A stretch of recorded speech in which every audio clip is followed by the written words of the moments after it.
I had heard how popular Only Fools and Horses was in Serbia, so I decided to go out and try and find out why this was. Belgrade, a Balkan nation, a part of the world that I didn't know an awful lot about. I mean, the odd thing, but it was all very scattergun. So I was fascinated not only to find out about the history of this Balkan nation, but also meet the people and find out why they were so in love with Only Fools and Horses. And I had a lot of adventures, and I met an awful lot of people, and some very, very surprising results. But it was fascinating for me on so many levels. I mean, this history, I've always been fascinated by history, find out the history of place, whether that had anything to do with the fact that there was this connection with humour between us. If humour can unite people, maybe that's the answer.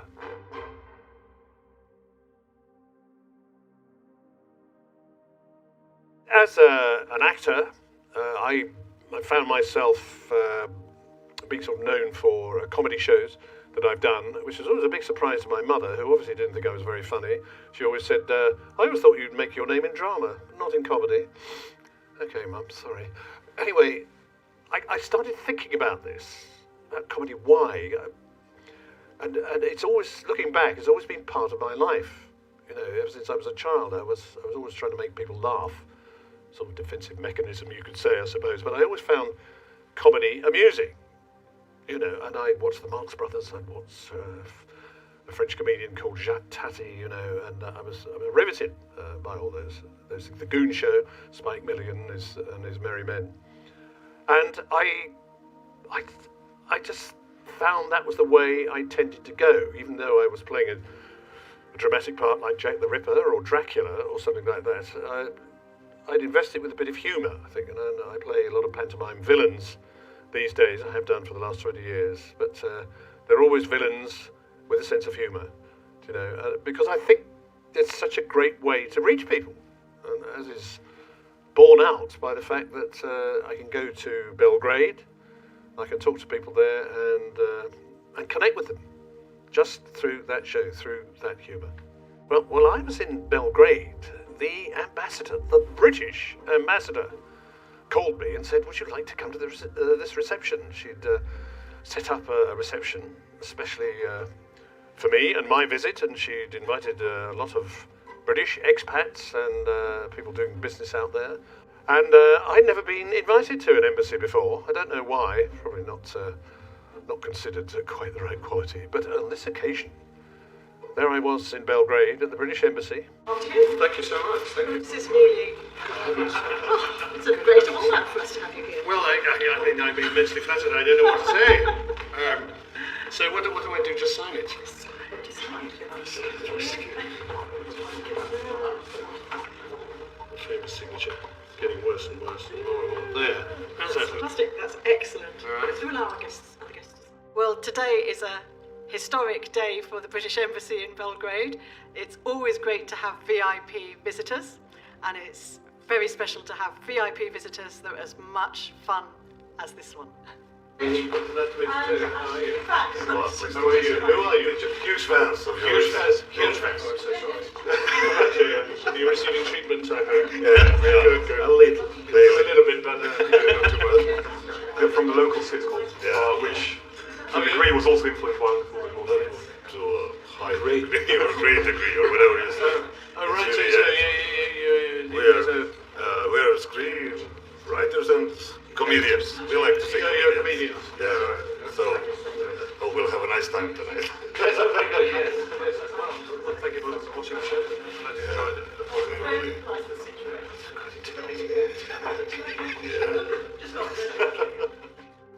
The most extraordinary thing about it really was that it was a terribly British occasion. There, in the middle of the Balkans, there we were having tea and cakes. Just like in England, but I suppose that's what you do at the British Embassy. But if I ever get invited to a British Embassy again, that'll be my template, and I shall expect it to match up to those standards. Thank you. There's the milk. Very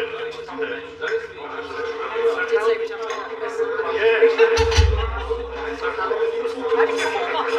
4 months you've been the ambassador. There's a lot to do. Come and meet our Boycie. And some guy would shuffle up like this. And he was about 5'4", but he had a moustache, so therefore he was bald. Or he sold cars.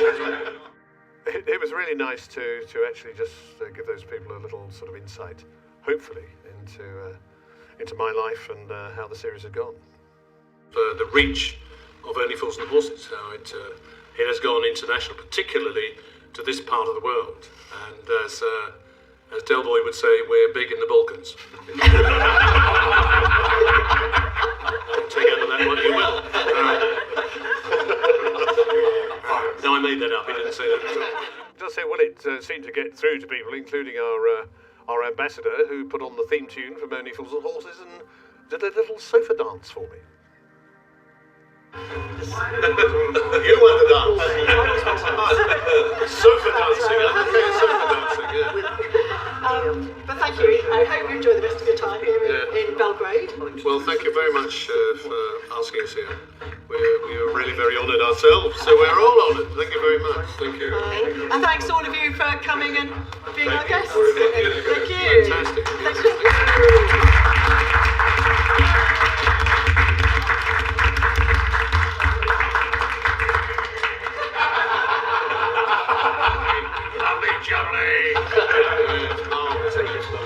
You see, my wife is wearing a Marlene skirt.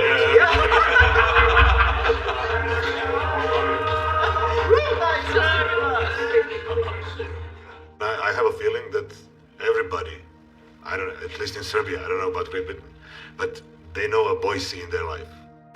Boycie is coming here. It's one of my childhood dreams coming true. Right, come on, Marlene, get your coat, really.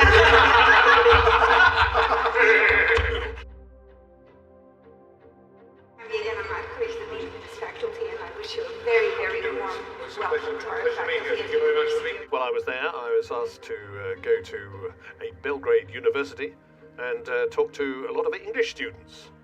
And we were expecting, I think, about 50 people odd like that. And over 200 turned up, which was extraordinary, completely unexpected. But there I am, an Englishman, talking to English students about English. What shall we learn from your lecture? What from my lecture? What shall we learn from your lecture? Practically nothing. So I continued the character. Thank you very much. Thank you. Can you hear me at the back? Can you hear me? I don't need this. Really just for camera. Oh, it's for you.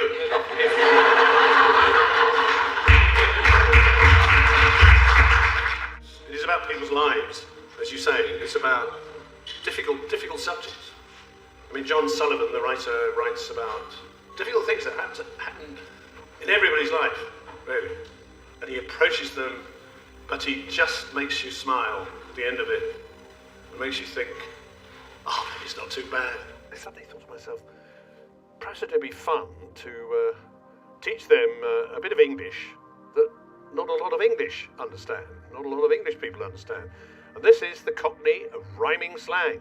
If you think you know English, properly, just think about this. If somebody came up to you and said, I was sitting with the trouble, right? I was sitting with the trouble, and we were watching the strawberry. Right? But we said, well, that's boring, so we'll get you the jam jar, and we'll go off for a ruby. So we had the ruby, and it wasn't up to much, so I offered him a Godiva, and the man owning the restaurant, running the restaurant, and he said, you're having a bubble bath.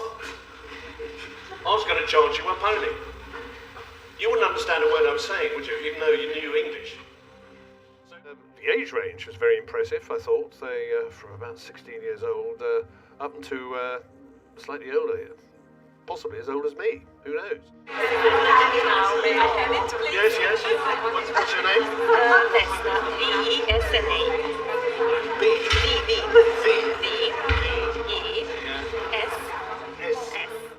Brilliant. This is for now. From my father. He will die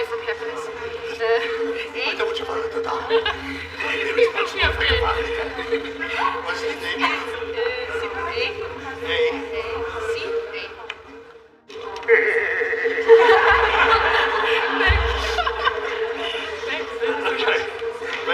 So nice that Boycie came and that he was so willing to be part of people that came to see him, to be so close, friendly, and approachable.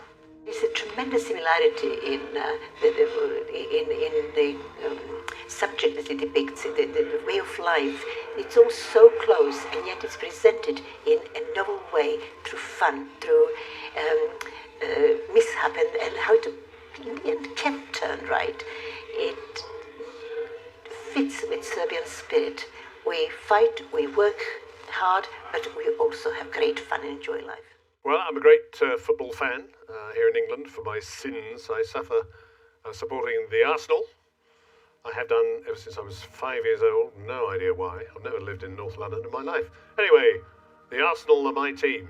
And the equivalent in Serbia, of course, are Red Star, who play in the same colours. Maybe there's a connection there. So I was delighted to be invited to go to Red Star. It's one of those names, always had a little frisson for me. You know, obviously, used to European football and all our teams playing in Europe as well.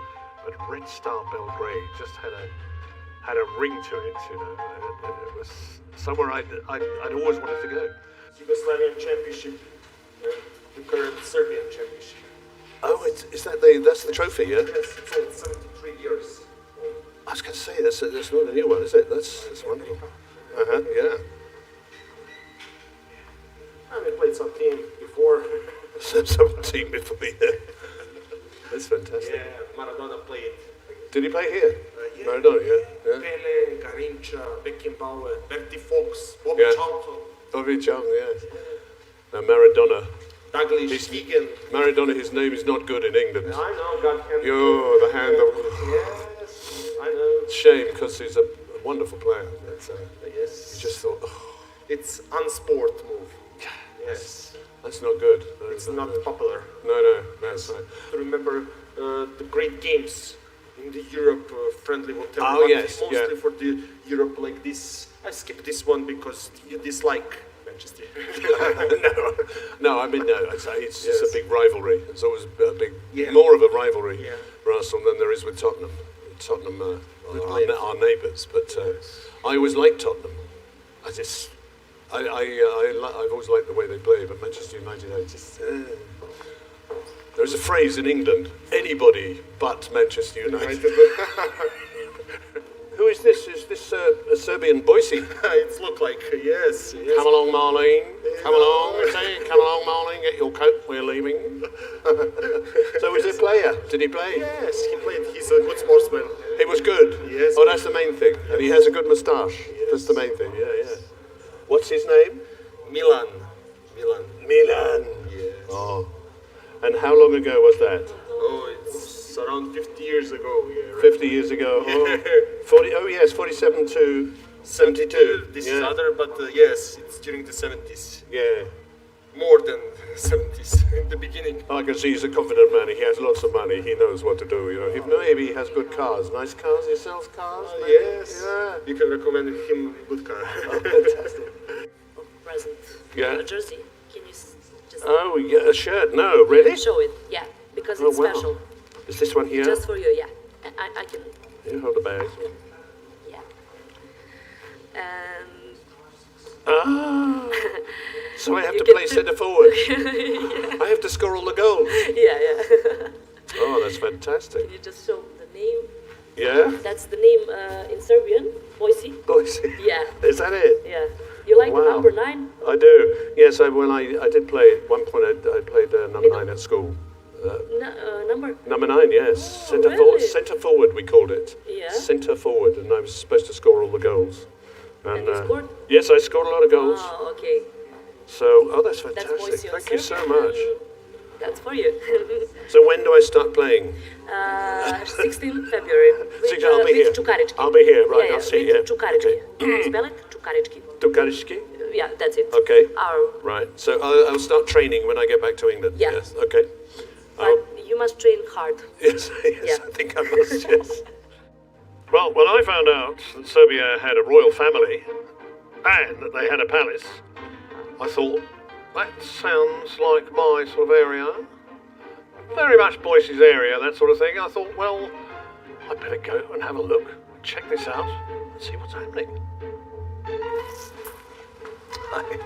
Good morning, Mr. Chalice. Good morning. Welcome to the Royal Palace. Thank you very much. My name is Gavrilo. I shall be your guide today through this good. building. Good, well, thank you for having me. Not at all, not at all.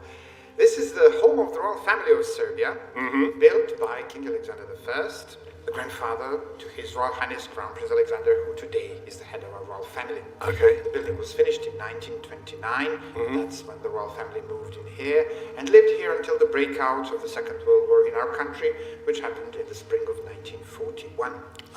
The king's main wish was for his home to reflect Serbian medieval tradition. The library. It's Italian Renaissance art. Oh, The yes. ceiling, the furniture, the bookcases.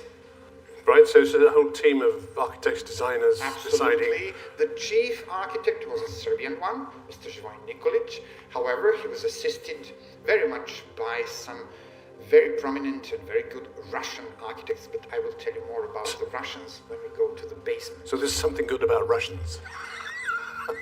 There, at that moment... Of course, I'm sorry, I'm at that being moment in history, frivolous. There were Yeah. two kinds of Russians. Yeah.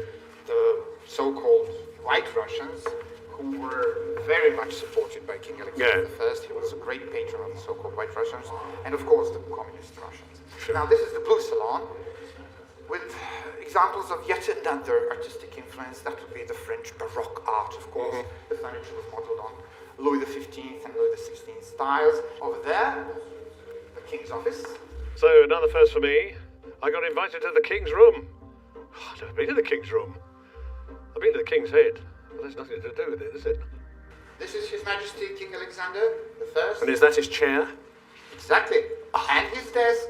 And his desk? Both original from 1929, when the palace was finished. This is where he would sit and sort everything out and make sure everything was working properly. Yes, yes, yes. The most important decisions for the fate of the Kingdom of Yugoslavia were brought right here in this room. Wow. That's an amazing thought, isn't it?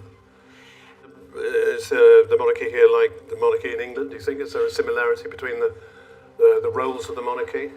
Not really. No, it's very different. Very, very different, I would say. First of all, we're still very much a republic, or at least on paper.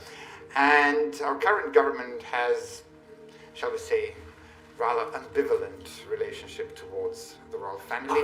On the one hand, they kind of accepted that the royal family is important in humanitarian work and in representing Serbia to our foreign guests and even some important investors. But on the other hand, this is still all the confiscated property. The government has not returned yet any of the royal family's property. Oh, is that right? Oh, I didn't know that. I see. And the notorious decree that was issued in 1947, which prohibited the royal family from returning to the country and stripped them of their citizenship and confiscated the entire property, is still, in one part, in force. And that is the issue of property. The citizenship was restored, and the royal family, of course, was let to return to the country, and they were even given their own home to use. Yes. But officially and legally, none of the property has been returned yet. Oh, how interesting that. Yeah, it's because well, you know, in England there's discussion about it, and of course we had a so-called revolution in 1600. Oliver Cromwell took over and abolished the monarchy, but then some years later, back came the monarchy, and we've had it ever since. And, yes. Because it's I don't know, it's something that we need, I suppose. The relationship between Serbian and British monarchy. This is an interesting photograph. No power. 2012, the Diamond Jubilee. A rare occasion, when almost all monarchs from all over the world, not just Europe, but also the Middle East, Asia, and even Africa, gathered in Windsor Castle to celebrate the Queen's Jubilee. Here's our Crown Prince in the back row. And Her Majesty is actually the godmother to our Crown Prince. Is that right? That's right. She is the one who held him in her arms at his baptism, at his christening ceremony.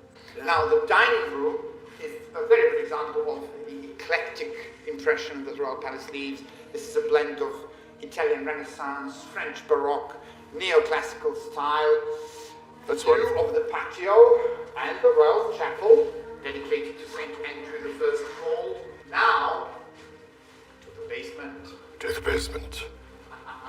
Many people have been to the basement and never returned. I was terrified. I mean, go down to a crypt in a royal palace in Serbia, and he was never seen again.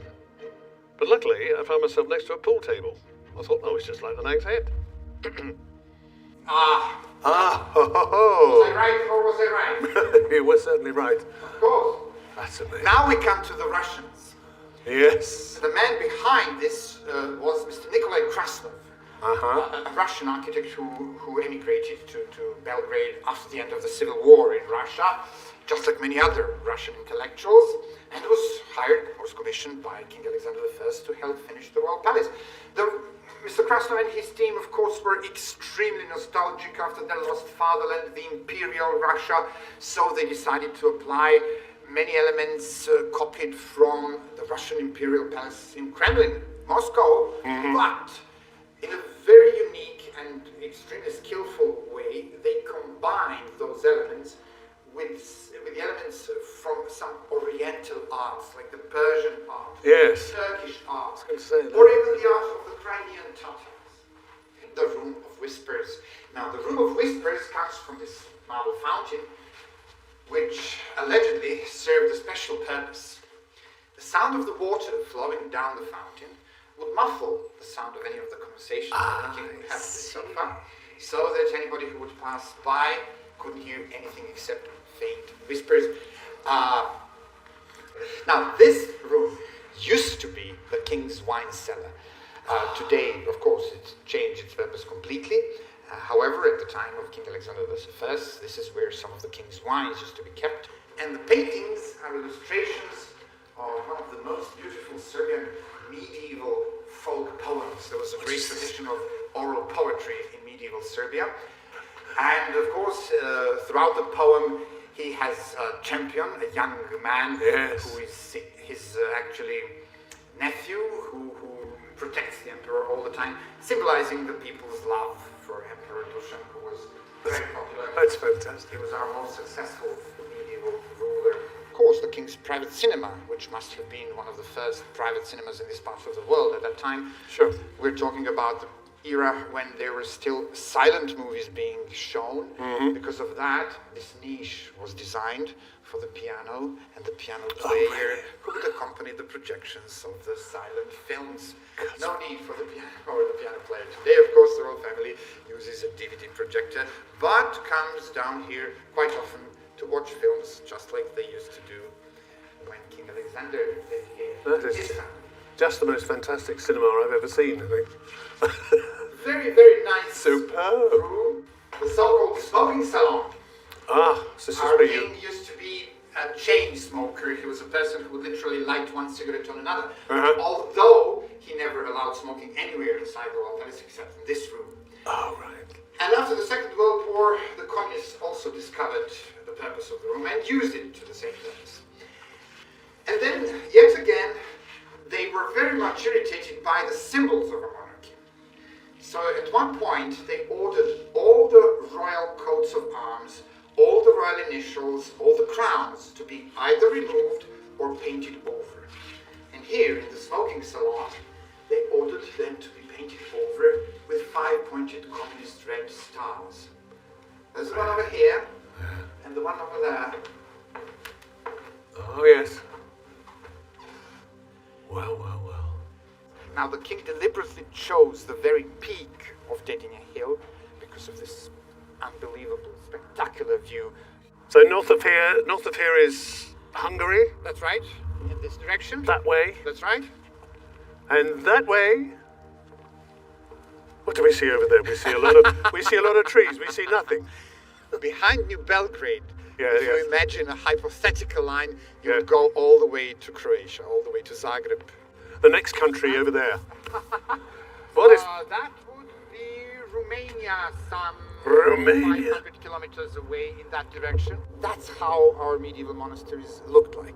Yeah. This is almost as a copy of our medieval monastery. It has been a great pleasure for all the employees of the Royal Palace Fund and Her Royal Highness Crown Princess Catherine's Foundation to have Mr. Chalice visiting the Royal Palace. We were all thrilled to have him take a tour of the Royal Palace and to tell him more about the life of our royal family and the humanitarian activities of, especially of Her Royal Highness Crown Princess Catherine. Even the younger generations who were not even born when Only Fools and Horses was originally broadcast in Serbia are very much familiar. The show was immensely popular in Serbia and in Belgrade. It almost had a kind of a cult followers, and we were all delighted to have one of the members of the crew visiting Belgrade and the Royal Palace. All my friends would be really angry with me if I did not take a photograph with him and told them that I had the pleasure of guiding Mr. Charles to the Royal Palace. So it meant a lot to me. It's very, very relatable, and all the characters in Only Fools and Horses, including, of course, the character of Boycie, played so brilliantly by Mr. Chalice, are very much relatable to our mentality, which is the reason why the show was so very much popular, at least in Belgrade. Well, now, as you know, Boycie loves his brandy, a large cognac. Please, Michael, he was heard to say in the Nag's Head on a regular occasion. But over here in Serbia, of course, the brandy is entirely different. And it's made out of something entirely different. It's made out of plums, which I never knew about. And the famous plum brandy in Serbia is called rakia. So somebody said, why don't you come and see how it's made and what happens to it? I thought, well, that is an offer I can't refuse. So here I am, and it's all a bit eerie, to be honest. And suddenly the door opens, and two rather large men come down. One with a moustache, looking like something out of The Godfather, who immediately kisses me 3 times on the cheeks. And then I realised I had to kiss him back 3 times on the cheeks, and then kiss the other man, who turned out to be his son, 3 times. I've been kissed more times than I've ever been kissed in my life. Boycie, welcome to Serbia. Welcome to Belgrade. Hello. 3 times. Run. Oh. Hey. Welcome. And for you too. Oh. Yeah. Welcome. Thank you Nice so to have much. you here. It's nice to be here. Thank you for asking me. It's a great pleasure and great honor to have you here. An honour. Well, it's an honour for me to be here too. And I'm glad to see someone else has a moustache. Yeah? Serbian and like English are similar. Yes. Boycie, this is our production in Belgrade. Mm-hmm. I'm going to show you a little bit of how we produce rakia and talk a little bit about the tradition. And so you know, I know you are a brandy fan. Wow. That's amazing. 25 years ago in Serbia, everybody was making brandy, and you know, every brandy producer says, "Oh, mine is the best, mine is the best," and yes. somebody just needs to bottle it, and we're gonna earn lots of Yeah. money. And everybody was talking this, but my father was the one of the few who actually did it, who didn't do just the talking, but he did do the bottling part and started offering a little by little to the restaurants, to like premium stores, and it became interesting. At the beginning, when you bring the rakia to the restaurant or to the store, and it costs like a good cognac or whiskey, like 2/3 said, "What are you doing? I mean, you cannot tell me rakia for the price." Well, 1/3 of the people was saying, "Okay, finally somebody did it." And that was you. Yeah, that was my father. So we have you to thank. But now, after 25 years, nobody's asking this question: should rakia be considered the very same quality? Now it's very trendy in Serbia, in best restaurants, in the best wine stores or the gift stores, the rakia is a... So did you know the process instinctively, or was it an experiment? No, I learned, but I make an agreement with the professor of the university in the Belgrade. He was like a technologue according to law. He was have a responsibility for the quality. And my wishing is, I said, for me it's only interesting to be top, maximum top. So yeah, sure. Different between all the as we are starting small quantity, but slowly, but people recognize Stara Sokola. Oh, that's something different. The quality, yes, I see. So this is kosher brandy. Yeah, this is a tank where we keep kosher brandy for a customer in UK actually. So why is it kosher? Well, it is there is special requirement that is for the kosher certificate, and the main thing is about production. The brandy cannot be in contact with tanks that have wine or wine products in it, and you need to use special yeast for the fermentation that is also kosher. I see. So that's why it is quite a strong requirement. But I didn't. I always thought it just the word just applied to meat and so on. No. Actually, the Jews are very big consumers of plum brandy. It's very I see. Yeah. Plum brandy, but not grape. No grape brandy. No. For grape brandy, you need to be produced by the observant Jew. It cannot be produced by the observant. Or maybe English was not... well, there's something else I never knew. Among many things. So, Boycie, you want to go inside and try some rakia? Well, I've always been interested in a large cognac, you see, but I'm not drink cognac. I'm going to try your brandy instead. Yeah. Okay? You see, it's as good as cognac. I hope so. Yeah, I'm sure it will be. I don't have to drink a bottle of each, do I? Well, in the evening, yes. Morning. I don't think I can do that just today, anyway. Yeah, just today. So what shall I choose? Well, I suggest we start with apricot. This is Stara Sokolova Kajsija. Okay, you better pour it for me. Kajsija is the Serbian name for apricot. So it is 100% fruit distillate, aged for 3 years in oak barrels. Wow. Yes, it smells very good. Apricot. Is this your favourite? Is this your favourite one?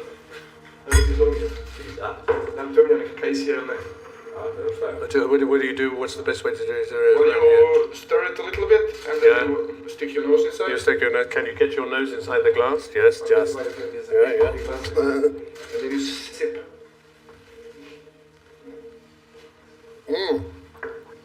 And then you swallow. Then you move it in your mouth. And I forgot to do that. And then in the end, so you feel all the aroma, and then you sip. God, that's fantastic. And this is the 12 years old plum brandy. 12 years old. This is very limited quantity, around 3,000 bottles per year, and one that we bottle once a year, and then usually for 3-4 months we are out of it. We wait for the next. The next crop of plums, yeah? Next barrel to be opened. Okay. Stara Sokolova plum brandy, 12 years old.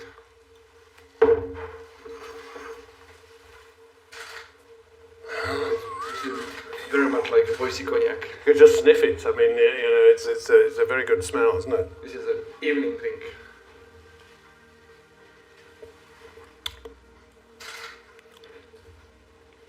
Oh yes, that's very nice, isn't it? So this was Queen's was 3 years old, and Stara Sokolova 12 was 12 years old. Yes, that's wonderful. I have to say. Which one is your favorite? I think I've changed from the Quince to this one. This one? Okay. Yeah. I don't know why. It's just got a so much complexity in the. Yes. It's so complex, I don't understand it. And the more it ages, it gets more mellow when you get. Yes, I think that's right. That's the good word. I think it's mellow. It's more mellow than the others. So for me, that's. I'm just wondering about this abandoned car. I can see because I'm a bit famous for selling second-hand cars. So I'm quite interested to see how this car actually appears there. It's a long story. Some of the part of this property is owned by the state company that's in the bankruptcy. Yeah. So this is the part of the. Oh, it's a part of the bankruptcy. The bankrupt mess. So you cannot touch it until it. I love the tree growing out to the side of the car. It hasn't been moved for 10 years. Fantastic. Yeah. Well, young man, I mean, that's a very interesting little motor. I think I could do a little something with this. So, for a consideration, I'll take this off your hands for a bottle of your lovely brandy. How do you feel? That would be a good service to me. So Good man. I can have this place.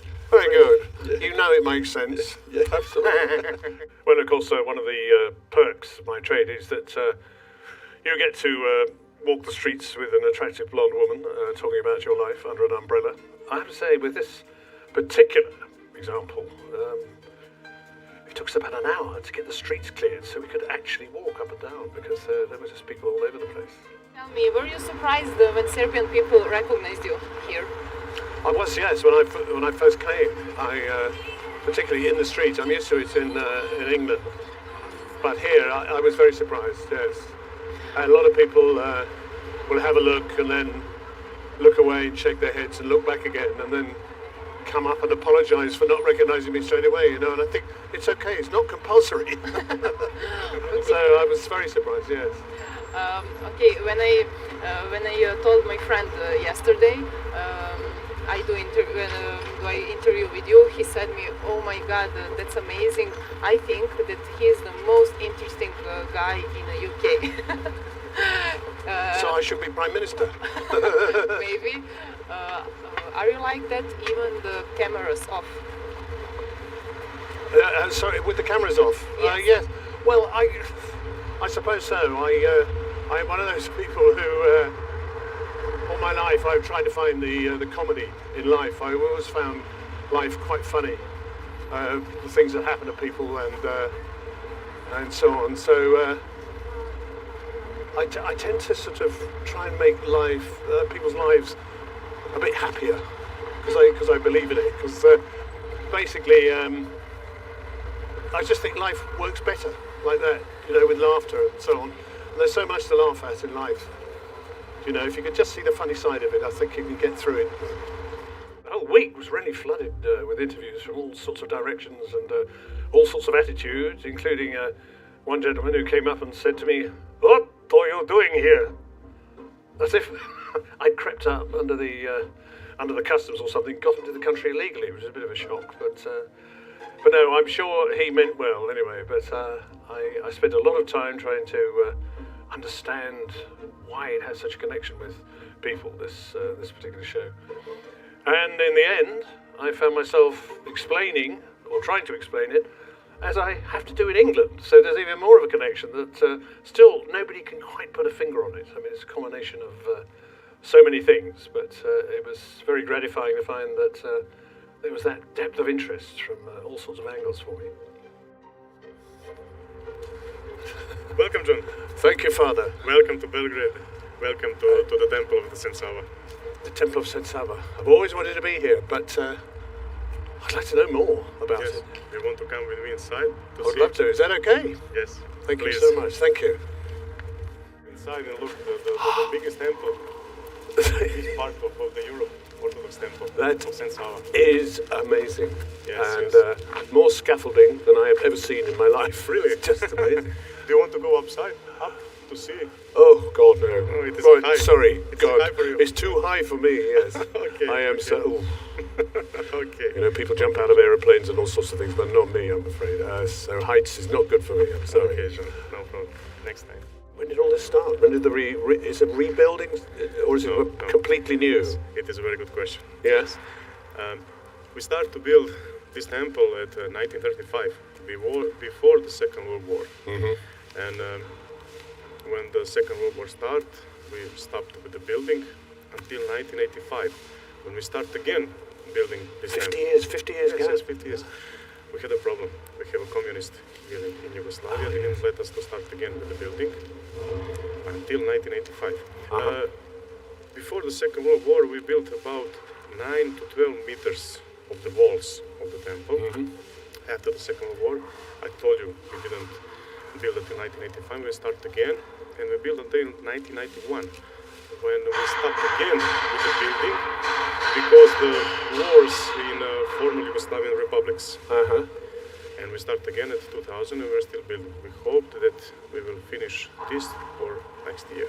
Ah, I see. But when the Russians were here, surely there is a Russian Orthodox church. And you are a Serbian Orthodox church. We're Serbian Orthodox. So why would they stop you building your church?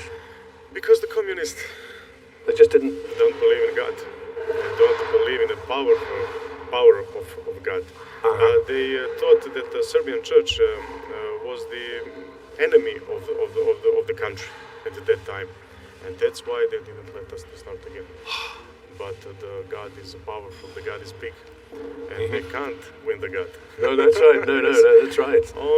They had only 50 years. So you've started to build Yes, three times. Yes, 3 times. This is the third time, And we hope the last one. and this time you will finish. Huh? Yes.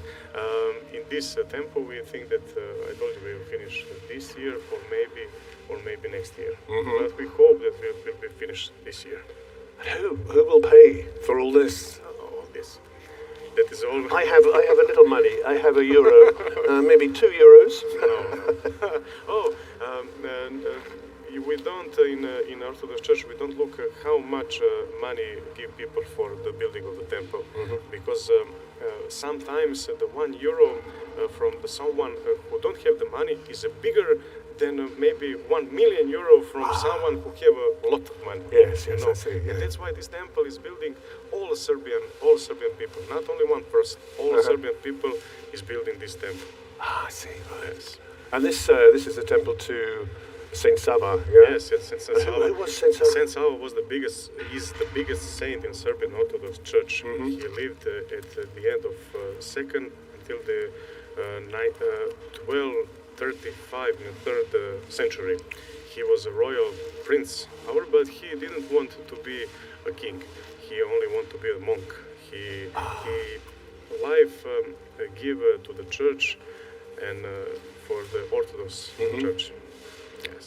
After the 14th century, when the Turkish army came on this ground, on Serbian ground, we were under the Turkey army about 5 centuries. Yes. Only was in the mind of the Serbian man was the name of the Saint Sava. Saint Sava was the guy who lead all the Serbian people. And that's why when the Turkish army saw that, they took the dead body from the monastery in Leševo and bring the body of Saint Sava here on this ground, and they bring the Serbian people and they burn the body. They burned the body to see, to show the Serbian people how Turkish army is big, how Turkish army is the strong. But they did wrong. They maybe burned the body, but they didn't burn the spirit of the Saint Sava. The spirit of the Saint Sava was in the mind and the heart of the Serbian people, of the Serbian soldiers, was more bigger. And that's why on this place, when they burned the body of the Saint Sava, we are building the biggest Orthodox temple, who is named the Saint Sava, for all Serbian people. That's wonderful. What a story. I mean, but how Serbia has suffered under other regimes, for so long. Yes. But as you say, the spirit survives, and that's wonderful. These are the mosaics. This year we hope that we will finish the mosaics in the temple.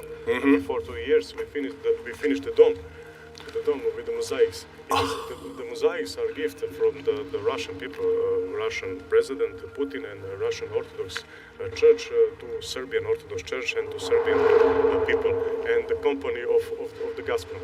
They finished the dome before about 2 years, and we are still finishing the mosaics in the all walls of the temple. When you came to the center of the temple, and when you turn around yourself, everything you'll see with your eyes will be on mosaics.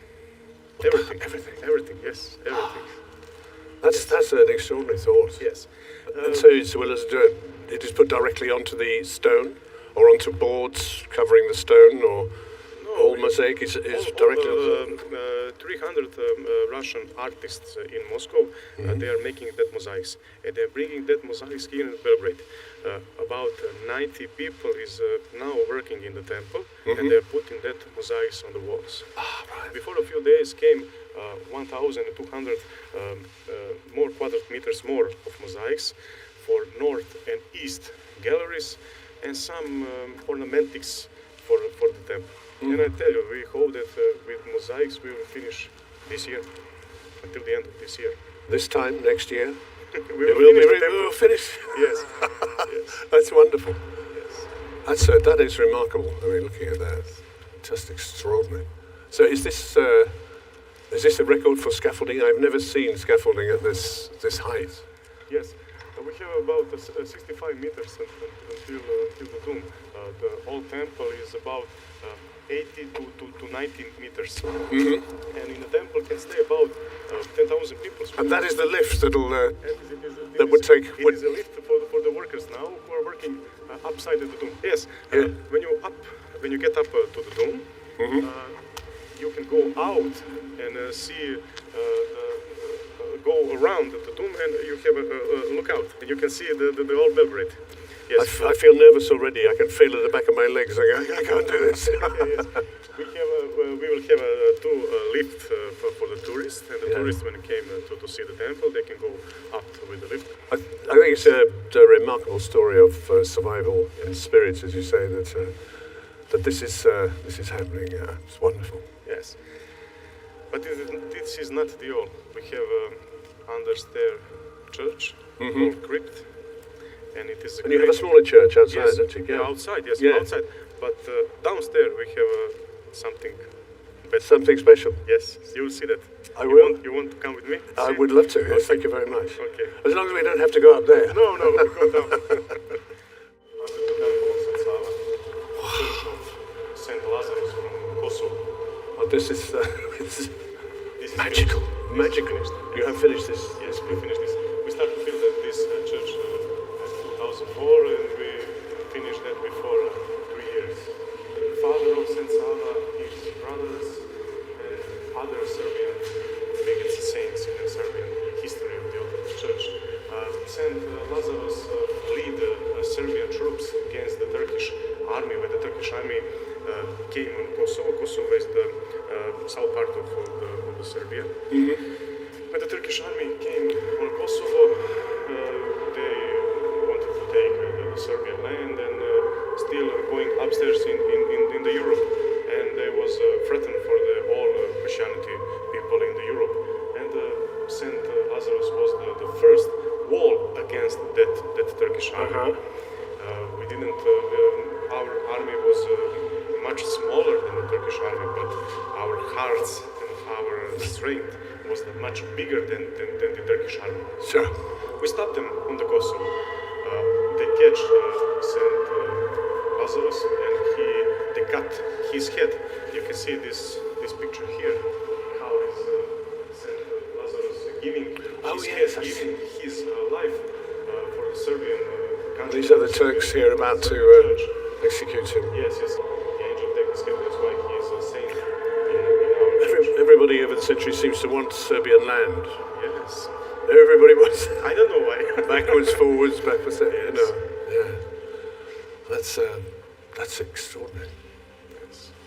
In this picture you can see from there. Oh yes, there. Yes. Bringing the body of St. Lazarus. Yes, yeah. So I told you upstairs, they win this war, they win this battle.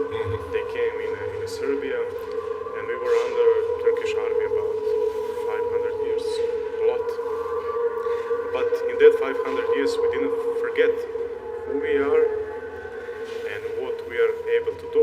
Sure. When we have St. Sava in our heart, when we have a church and a faith in God in our hearts.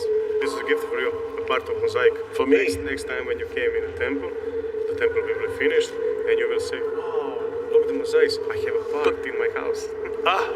But there is a bit missing. There is a bit missing in the temple. This is gold, right? Yes, this is a glass with the gold paper inside. I'll just test this for gold, Han. Yes, gold. Thank you very much. I will come back and put it in the space that is missing. Thank you so much. Thank you. Well, when I was asked to visit a motor museum, I thought, Bonnie Dadouche, this is my area. So in I went to meet the man whose museum it was. Yes. Hey. Welcome, Boycie. Thank you, Bratis. My modest Bratislava, to my modest museum. Oh, well, thank you very much. This is it? This is all there is? No. Oh, there's more. Yes. Oh, you have more cars. Let me see. Where did this come from? From United States. Uh-huh. It is Auburn. It is capital of Indiana in America. Oh, yeah. It's a town, Auburn. So how much is it worth? Millions. It is maybe half a million, maybe this time. You have a parking meter? My euro. I must find a euro. In that case. Put my money in here. There. It drove me mad. This is very old. This is very old, like me. Yeah. Maybe not as old as me. Yeah, this is from 1902. Is that one of the first? One of the first? One of the first forts. Yeah, the very first form. The horse is scared, but this is not the original. Yeah. Well, I don't think I could see it on my forecourt, you know. Perhaps a Laura Ashley interior, clean out the ashtray. I might be able to. So you never know, do you? That's fantastic. What a collection. This is a Sharon from. And this is Sharon. The garage of our King Peter I from 1908. 1908. Wow. It was driven by our first chauffeur, first Serbian composer. Did they work? Would they run if you took them out on the street? You couldn't park, yes, of course, but but would they run? They could still run, yeah. Fantastic. Well, certainly amongst this wonderful selection of cars, we saw some fantastic vehicles. Not vehicles I would have on my forecourt in Peckham, of course. However, there was some fantastic stuff there, including a collection of President Tito's cars, and that is very evident from particularly his Mercedes, how he protected himself. Look at the Mercedes, look at that, yeah.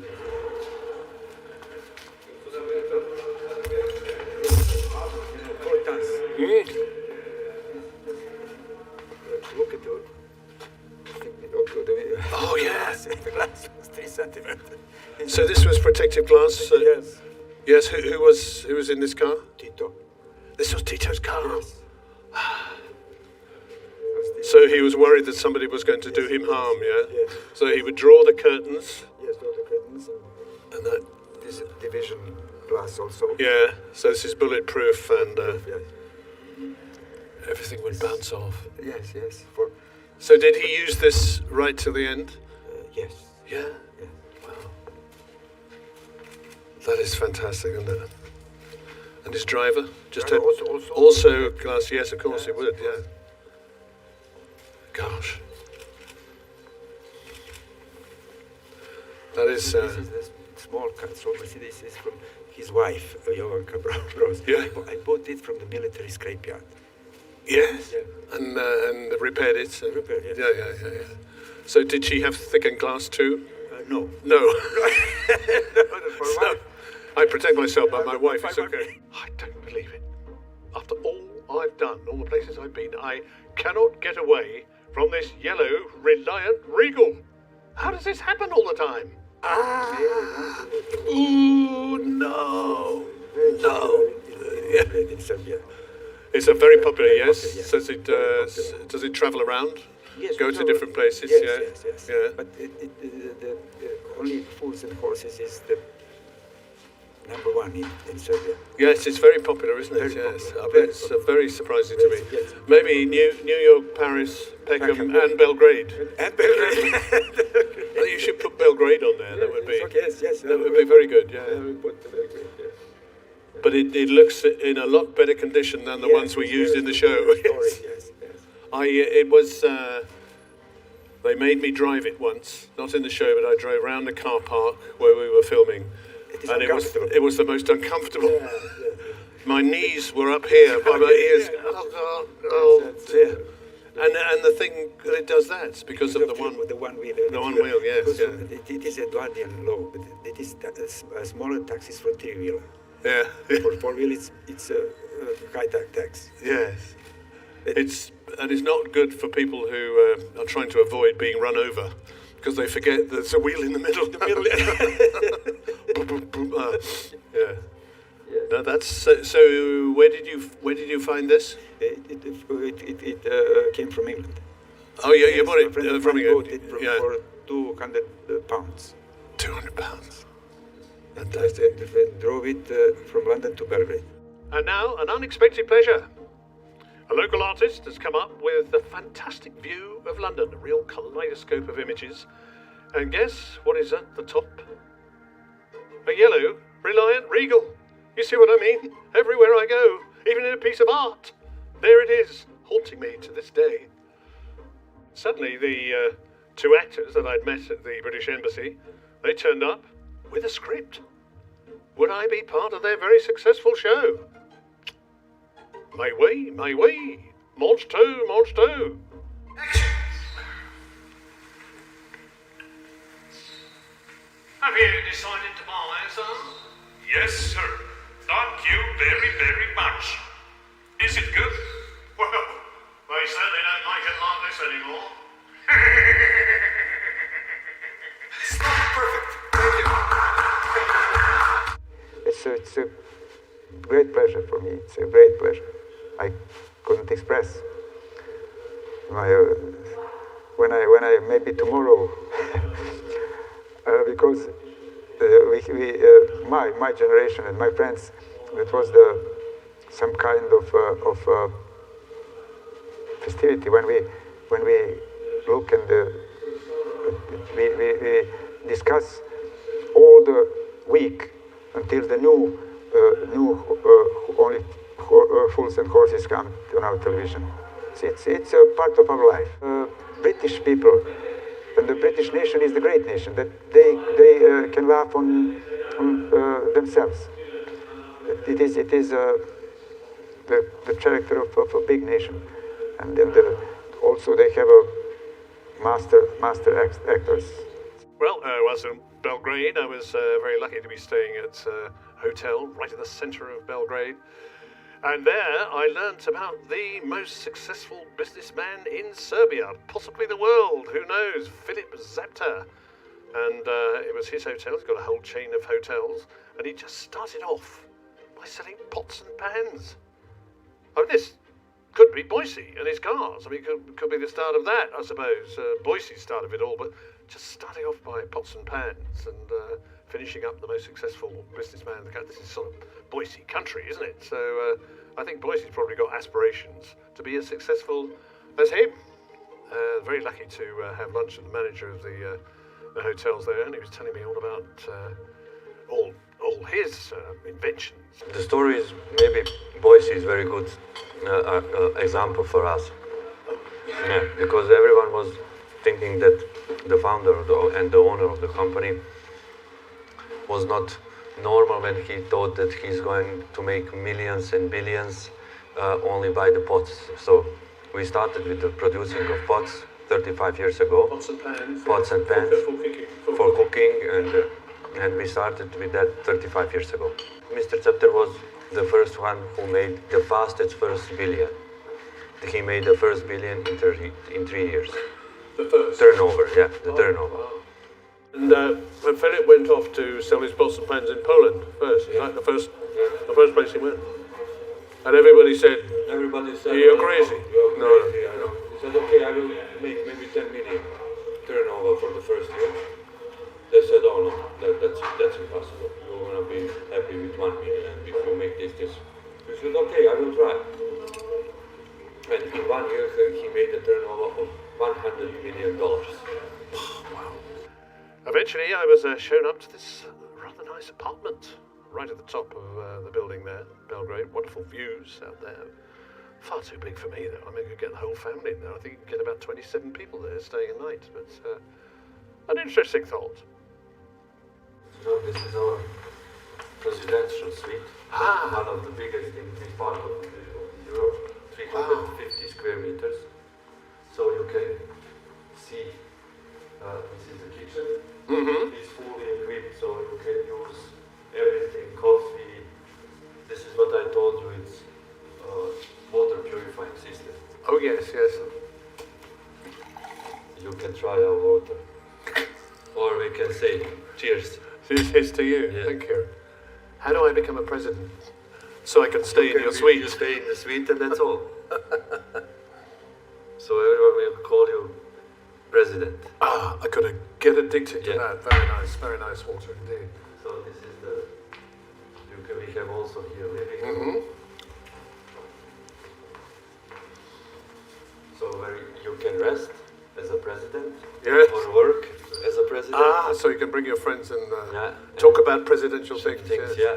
How to be a president. And how to solve the problems in the country. The problems of the country. I'm blessed that that Scepter or Scepter Hotels or Mr. Scepter gave me opportunity to sit with Boycie. Boycie's visit means to all of us in Serbia, because when we grow up, we was watching fully horses, of course, and everybody knows that, and everybody knows him.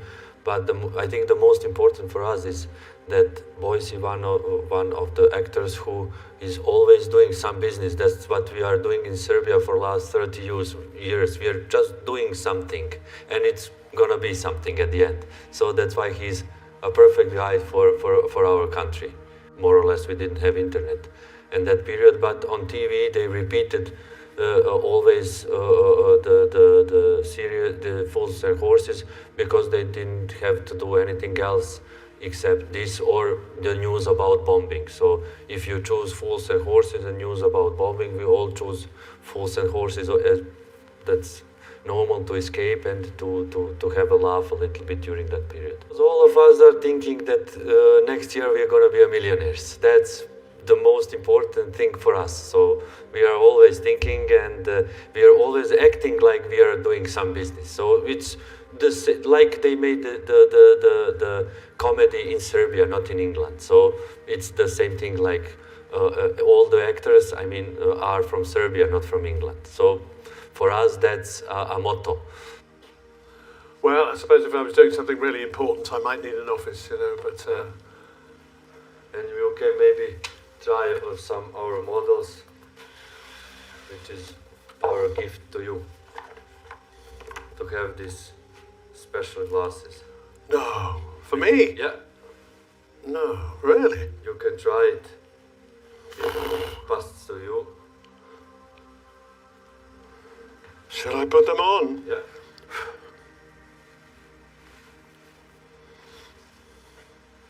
You can see how you look. How do I look? Yes, I look, I don't know, how do I look? I'm not sure they suit me as well as they suit you, Yeah, you can find some other ones.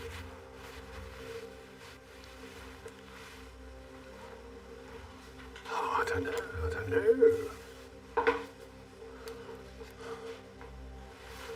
So there's lots of choices, are there? Yeah.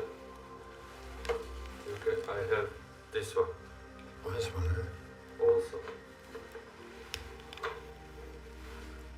What do you think? You think they're better? Can I trust him? I suppose I can. Yes, you may be. You may be right. You look like a professor. So in the darker ones, what do I look like? An idiot. No. That's so extraordinary. Yeah. So it's these or those? Yes. Yeah. The choice is yours. So if you prefer bigger glasses, then this one. If you smaller one. The smaller ones, yeah. I think this one is perfect. Yes, I think so. Yes. Good. Thank you very much. How very kind. I'll put them back in here. Yeah. Oh, terrific. Thank you. So is there someone in here now who all this belongs to, or this is where all your stuff lives, yeah? This is where Mr. Scepter works at the moment. Uh-huh. So he's staying here and working when he's in Belgrade. Oh, fantastic. Well, that's very kind. Thank you very much. There is also a brochure, so you can read a little bit more. Yeah, sure. That would be good. Tesla Hyperlight Optics. Wow. Wait till I go home and I talk to Specsavers about these. Yeah. They will know what I'm talking about. Yeah. Thank you very much. That's very good of you. Thank you. It was a pleasure having lunch and having time with you. Yes, no, very good lunch. Very good. She looks good in them, I must say. Well, I was asked to go to a shopping centre in the middle of Belgrade, and I thought, well, might be a few people there doing a bit of shopping, I suppose, but that's about all. But I was absolutely flabbergasted that over 500 people turned up. The extraordinary thing was that most of them spoke English, and not only that, English I could understand. Yeah, very well, thanks. Yeah, all the kushti here, mate? Yeah, kushti, oh, very kushti. Yeah. Well, no, it's not a word I use, it's my character, you know, but that's for the lower classes, kushti. I'm lower class, mate. Yeah, but there you are, mate. That's brilliant. No, I know. So you're from London, are you? No, I'm not from London. Yeah, I'm from Belgrade and Stockholm. I'm half Swedish, half Serbian. Oh, really? But I go in London quite often. Next month I go. Yeah? Yeah. What, on business? Or? Pleasure, probably, yeah. Punk music, concerts. Oh, fantastic. Caldera from Australia. And it's going to be signed in Belgrade and sent back to where? No, it's mine. Oh, it's The security was really something else. It was really sort of, no. They frightened the hell out of me, I can tell you. To see Boycie today. Big stuff for me, you know. I always wanted to meet someone from only Fools and Horses, and now this is the day, you know, to meet Boycie. And you bought something here for him? What is it? Yes, this is a present. This is a sketch from TV show, and green grass. And you drew it yourself? Yes. I'm artist, you know. Yes. This is a special present to him. I wanted to give it to Boycie.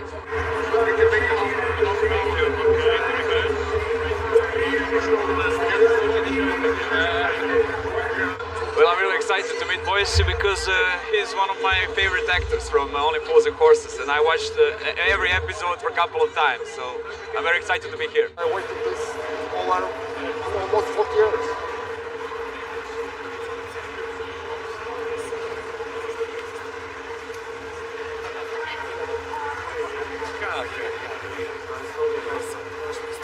Shopping center is the biggest and most popular shopping center in the region. For us, like a leader in the market, is really privileged to have a star like Boycie. We are privileged to host fans of Boycie here, the great man. It's an honor to meet a man like him. He is so nice, he is gentle, he is so underground, and he is really a star. I was given an invitation to meet the health minister, and off we went. This extraordinary building. We met the health minister, and I was interested really because of the NHS here. It's a great bone of contention. You know, what do you do with it? How do you support it? How do you fund it? And so on. I wondered if it was the same there in Serbia. As far as I can remember, Boris Johnson started his election campaign from a hospital, promising that he's going to improve the system and everything else and make sure that these things will be better. I'm not sure if he's going to succeed. It's a really difficult task. I remember that Margaret Thatcher also started a healthcare reform, but hasn't completed it fully and hasn't. It's not just a question of throwing money. Everybody throws more money, but it is how it is organised. I just wondered if your system works better than ours. That's all. The healthcare is free and so on, but you know, for certain cases, I think you still have to pay, which sounds private medicine, which sounds very similar to us. While we were there, we touched on Princess Catherine, who does some wonderful work, charity work, raising money to look after people, less fortunate people. And she goes all around the world raising funds and does an absolutely remarkable job. And the health minister was very keen to say how much good work she's doing. So that was very gratifying. I think the conclusion that I've come to is that not only that comedy unites people, but how lucky I was to be part of a show like Only Fools and Horses. And being out here brings it home to me, really, how much it can help people. When I think of the bombing in Serbia, and groups of people escaping from that reality into the land of Only Fools and Horses, and laughing and hugging each other, it really brings it home to me that that's important. That's the important thing. Whatever else is going on, that laughter, that enjoyment, that sort of culture, I suppose I could say, brings everybody together. And if only we could bottle that feeling just take a swig of it every now and again, perhaps all our problems in this world would be over.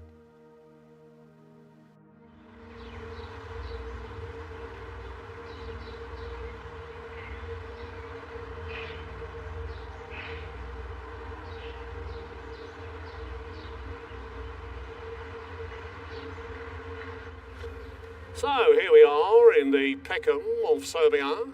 Mind you, I'm not sure Peckham ever looked this good, really. A few abandoned cars around, a larder or two. Maybe I could put on my full court. Maybe a bit of profit here, who knows?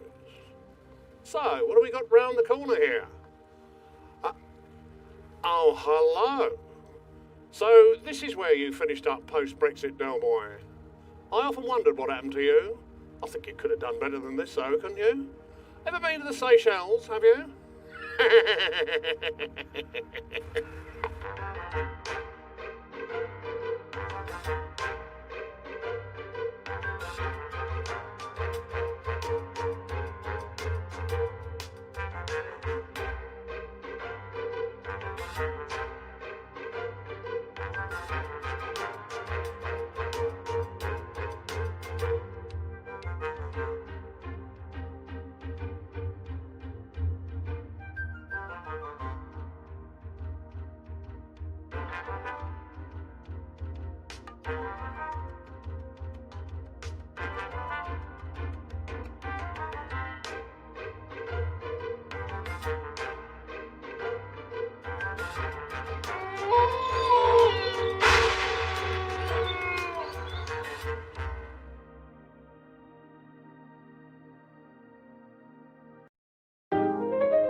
In the velvet hush of midnight,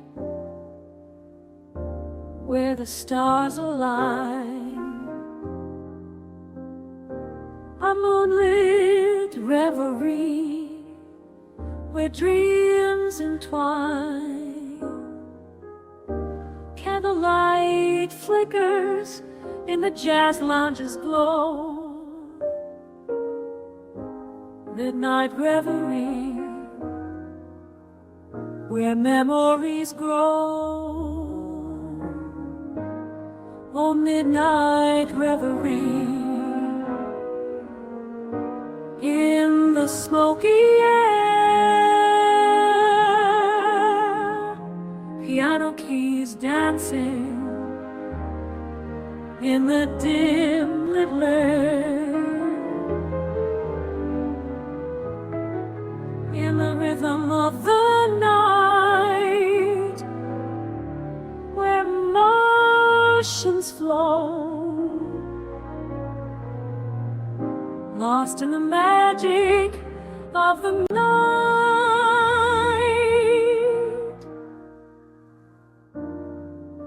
among the swaying silhouettes, where shadows play.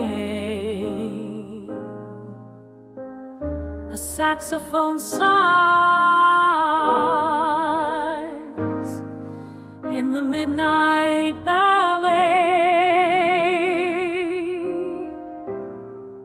In the corners of the room, where whispers resound.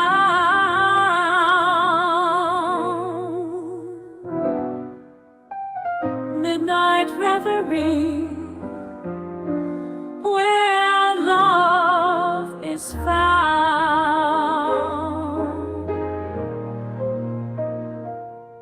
Oh, midnight reveries,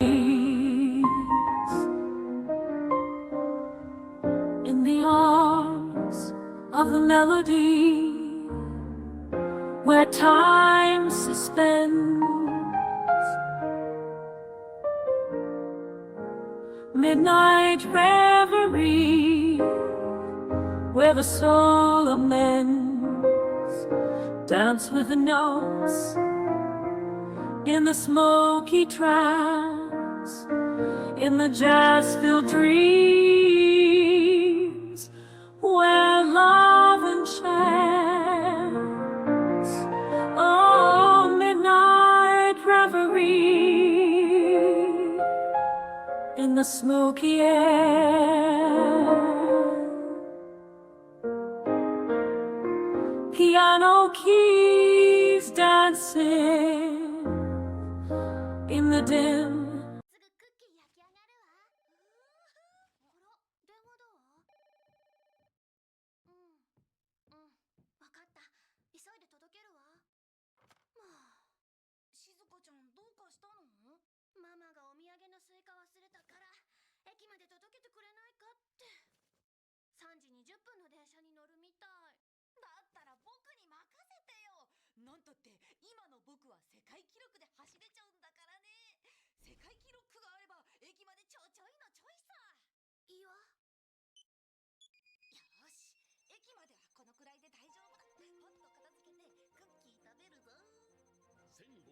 競争世界記録。